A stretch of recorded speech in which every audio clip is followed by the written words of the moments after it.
America ने Ukraine को missile और बम देने से क्यों मना कर दिया है, इसका खुलासा होना बाकी है। लेकिन ट्रंप के इस फैसले ने यूक्रेन की हार पक्की कर दी है। खबर है कि पुतिन ने पूर्वी यूक्रेन पर कब्जा करने के लिए बेहद तेज हमले शुरू करवा दिए हैं। खबर तो यह भी है कि उत्तर कोरिया के supreme leader Kim Jong Un अपने 30,000 सैनिकों को यूक्रेन पर हमला करने के लिए रूस भेज रहे हैं।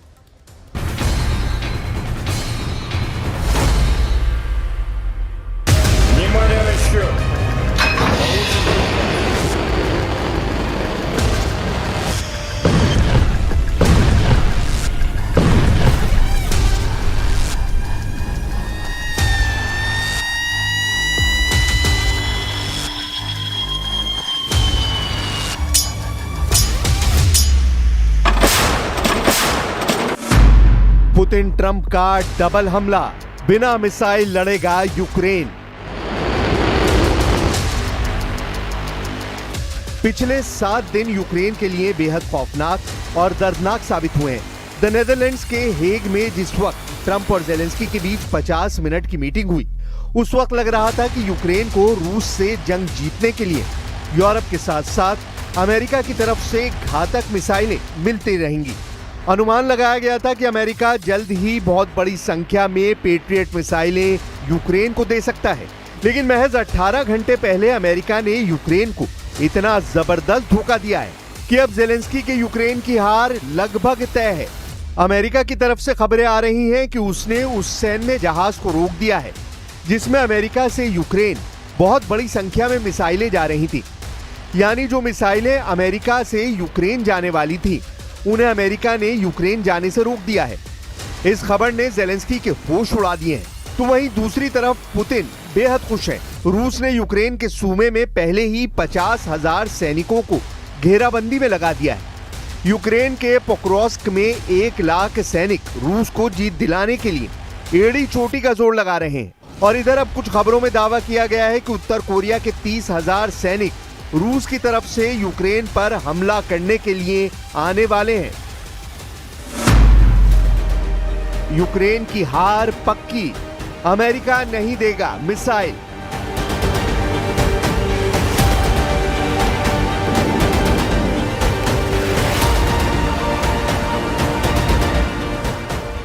आप जरा अंदाजा लगाइए, रूस के फाइटर जेट, मिसाइलें, रॉकेट यूक्रेन के शहरों पर हमला करते रहेंगे।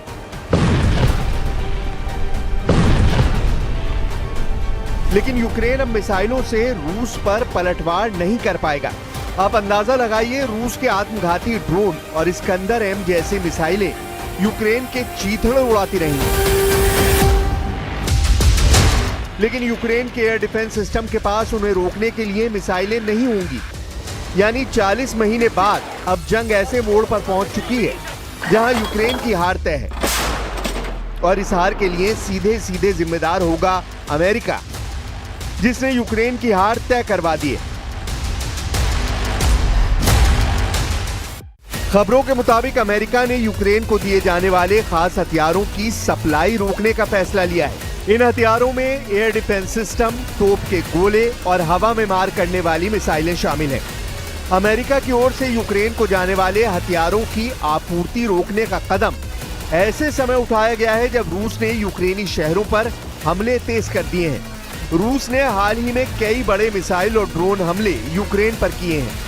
ऐसे में रूसी हमलों से बचाव के लिए अमेरिका के ये हथियार बहुत जरूरी हैं। पॉलिटिको की रिपोर्ट के मुताबिक पेंटागन के यूक्रेन को हथियारों की खेप रोकने की वजह अमेरिकी हथियारों का खाली होता भंडार है। पेंटागन के नीति प्रमुख एल्ब्रिच कोल्बी के हथियारों के भंडार की समीक्षा के बाद ये चिंता पैदा हुई कि तोपखाने के राउंड, वायु रक्षा मिसाइलों और सटीक हथियारों की कुल संख्या घट रही है। इसके बाद यूक्रेन को भेजे जाने वाले PAC-3 patriot system, 155 millimetre artillery round, GMLRS, stinger, AIM-7 और हेलफायर मिसाइलों की खेप रोक दी गई है। व्हाइट हाउस की प्रवक्ता आना केली ने भी बयान में कहा, यह निर्णय दुनिया भर के अन्य देशों को हमारे देश की सैन्य सहायता और सहयोग की समीक्षा के बाद अमेरिका के हितों को सर्वोपरि रखने के लिए लिया गया है। अमेरिका ने पेट्रियट मिसाइल सिस्टम, सटीक तोप के गोले, हेलफायर और दूसरी मिसाइलों की सप्लाई रोकी है। यूक्रेन इन मिसाइलों को F-16 लड़ाकू विमानों के जरिए रूस पर दागता है और एयर डिफेंस के जरिए रूस के हमलों से बचता है। रूस ने हाल ही में यूक्रेन पर 477 ड्रोन और 60 मिसाइलें दागी थी। रूस ने आने वाले समय में फिर से इसी तरह का बड़ा हमला किया तो यूक्रेन संकट में आ जाएगा। ऐसे में यूक्रेन की व्लादिमीर ज़ेलेंस्की सरकार को रूस के खिलाफ अपनी रणनीति पर नए सिरे से विचार करना पड़ सकता है। Сьогодні ж були доповіді міністрів оборони і закордонних справ України, зокрема по відносинах зі Сполученими Штатами Америки. Зараз на робочих рівнях між Україною та Сполученими Штатами з'ясовують всі деталі по постачанню оборонної підтримки, в тому числі компоненту ППО. Так чи інакше ми маємо забезпечити захист для наших людей. यूक्रेन पर डबल हमला, जंग में उतरे किम के 30,000 सैनिक।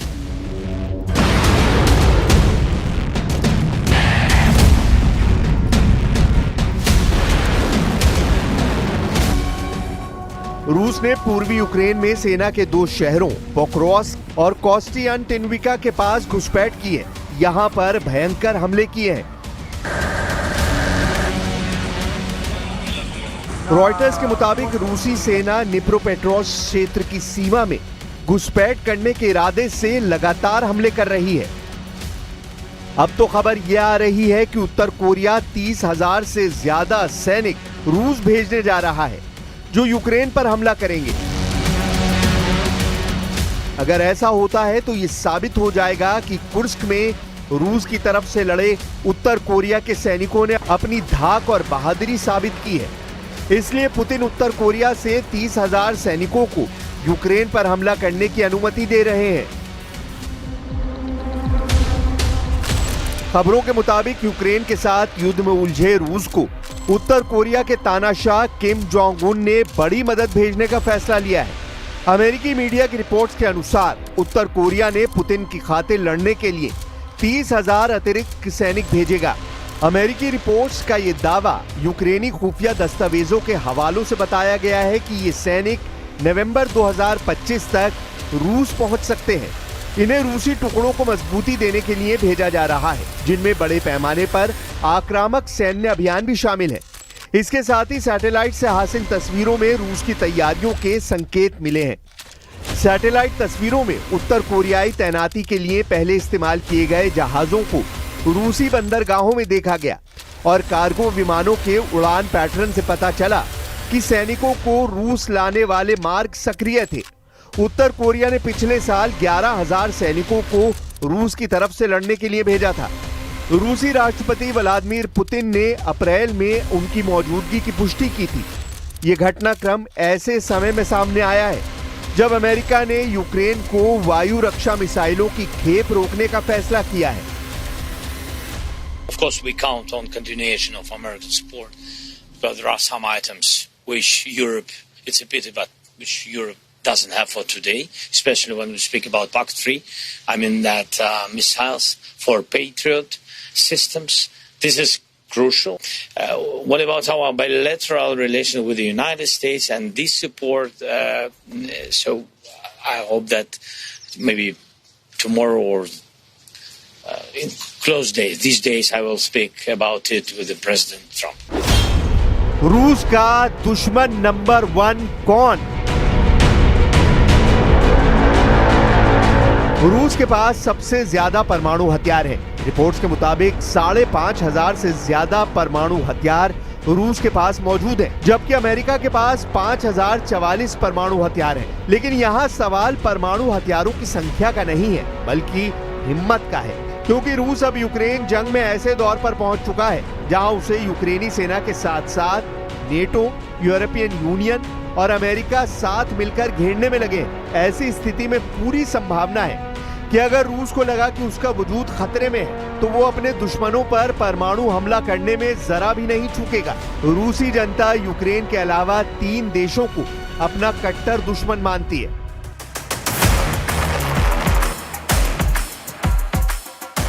रूस में एक सर्वे हुआ है जो मॉस्को स्थित स्वतंत्र शोध संस्थान लेवाडा केंद्र ने किया है। इस सर्वे में 1613 रूसी नागरिकों से बातचीत की गई थी। उनके मुताबिक यूक्रेन के अलावा रूस के कट्टर दुश्मन अमेरिका, ब्रिटेन और जर्मनी है। इस सर्वे में 55% रूसियों ने जर्मनी को अपना सबसे बड़ा दुश्मन बताया, जबकि ब्रिटेन को 49% रूसियों ने अपना दुश्मन बताया है। वहीं यूक्रेन को 43% रूसियों ने दुश्मन बताया है। इस सर्वे में रूस का नंबर 1 दुश्मन जर्मनी को बताया गया है, जिससे सबसे ज्यादा रूस परेशान है, जबकि दूसरे नंबर पर रूस का दुश्मन ब्रिटेन को माना गया है। तीसरे नंबर पर यूक्रेन को दुश्मन माना गया है, जिससे जंग चल रही है, जबकि यूक्रेन का जंग में शुरू से साथ देने वाले अमेरिका को दुश्मन नंबर 4 माना गया है। जर्मनी को रूस का दुश्मन नंबर 1 मानने के पीछे कई कारण हैं। यूक्रेन युद्ध के दौरान जर्मनी ने पश्चिमी देशों की उपेक्षा ज्यादा सक्रिय भूमिका निभाई। उसने न सिर्फ यूक्रेन को उन्नत हथियार और सैन्य प्रशिक्षण मुहैया कराया, बल्कि रूस के खिलाफ आर्थिक प्रतिबंधों में भी सबसे अग्रिम भूमिका निभाई। जर्मनी ने अपने पारंपरिक शांति नीति के दायरे से बाहर जाकर यूक्रेन को टैंक, एयर डिफेंस सिस्टम और आर्टिलरी सिस्टम तक पहुंचाई है। यही नहीं, नॉर्थ स्ट्रीम गैस पाइपलाइन में विस्फोट के बाद भी जर्मनी ने जिस तरह का स्टैंड अपनाया, उसे रूसियों ने विश्वासघात के रूप में लिया है। इसीलिए रूस की नजर में इस वक्त रूस का दुश्मन नंबर 1 जर्मनी है। Gemeinsam künftig 3,5% unseres BIP für unmittelbare Verteidigungsausgaben aufwenden. Das gibt uns die notwendigen Fähigkeiten, um wirkungsvoll abzuschrecken. Weitere 1,5% werden wir verteidigungs- und sicherheitsrelevante Ausgaben aufwenden. 100 घंटों में प्रचंड प्रहार, अब होगा एटम बम से हमला।